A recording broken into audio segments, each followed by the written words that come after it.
जहां हर कहानी में छुपा है एक नया खौफ। अगर हिम्मत है तो आखिर तक देखिए। कब्रिस्तान वाली दुल्हन। रात के लगभग 11:45 हुए थे। सावन का महीना चल रहा था। आसमान में काले बादल छाए हुए थे और बीच बीच में बिजली भी चमक रही थी। उत्तर प्रदेश के एक छोटे से गांव रामपुरा के बाहर एक पुराना कब्रिस्तान था।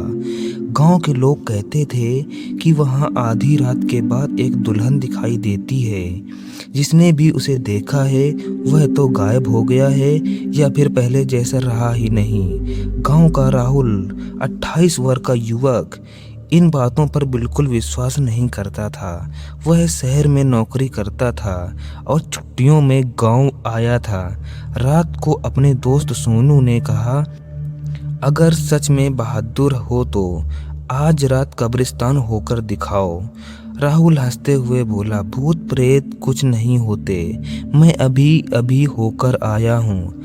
रात ठीक 12 बजे राहुल अपनी टॉर्च लेकर कब्रिस्तान की ओर चल पड़ा। रास्ते में सन्नाटा था। हवा इतनी तेज चल रही थी कि पेड़ों की शाखाएं अपने आप टकराकर आवाजें कर रही थी। जैसे ही वह कब्रिस्तान के मुख्य दरवाजे पर पहुंचा, उसे लगा कि किसी ने धीरे से उसका नाम पुकारा, राहुल। उसने पीछे मुड़कर देखा लेकिन वहां कोई नहीं था। वह आगे बढ़ा।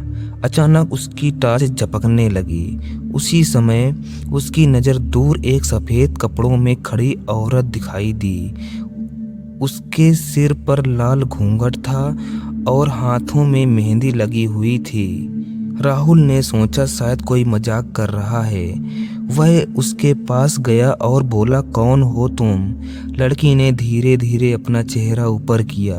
उसकी आंखें पूरी तरह काली थी, चेहरे पर गहरे जख्म थे और होठों पर एक डरावनी मुस्कान थी। राहुल के शरीर में सिरहन दौड़ गई। वह पीछे हटने लगा। तभी लड़की बोली, क्या तुम मुझे मेरे घर तक छोड़ दोगे? उसकी आवाज़ इंसान जैसी बिल्कुल ही नहीं थी। राहुल बिना आवाज़ किए वहाँ से तेजी भागने लगा। वह जितना ही भागता वही उसे लगता कि वह वहीं पे खड़ा है। कुछ देर बाद अचानक सब शांत हो गया।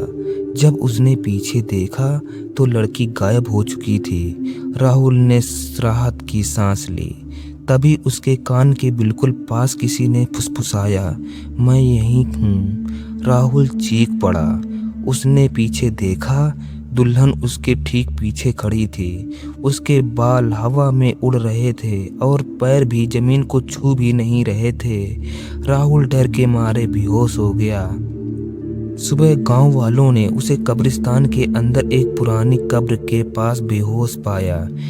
जब उसे होश आया तो वह सिर्फ एक ही बात दोहरा रहा था, वो मुझे बुला रही है। उस दिन के बाद राहुल बिल्कुल बदल गया।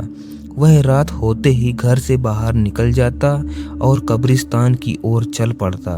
परिवार वाले उसे बहुत रोकते लेकिन वह किसी की नहीं सुनता। एक रात उसका छोटा भाई उसके पीछे गया। उसने देखा कि राहुल एक पुरानी कब्र के सामने खड़ा है और किसी से बातें कर रहा है, लेकिन वहाँ कोई दिखाई नहीं दे रहा था। अचानक राहुल बोला, मैं आ गया हूँ, अब मुझे अपने साथ ले चलो। इतना कहकर वह कब्र के ऊपर लेट गया। अचानक तेज हवा चली और चारों तरफ धुआं फैल गया। राहुल का भाई डरकर वहाँ से भाग गया।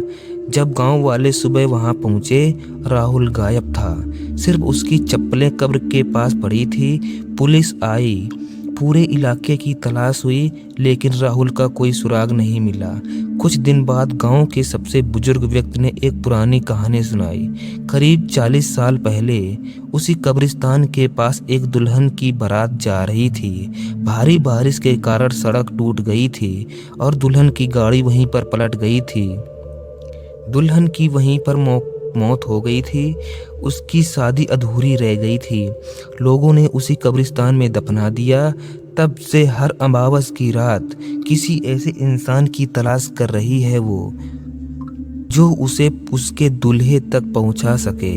गांव वालों ने उस रास्ते पर जाना बंद कर दिया, लेकिन डरावनी घटनाएं खत्म नहीं हुई।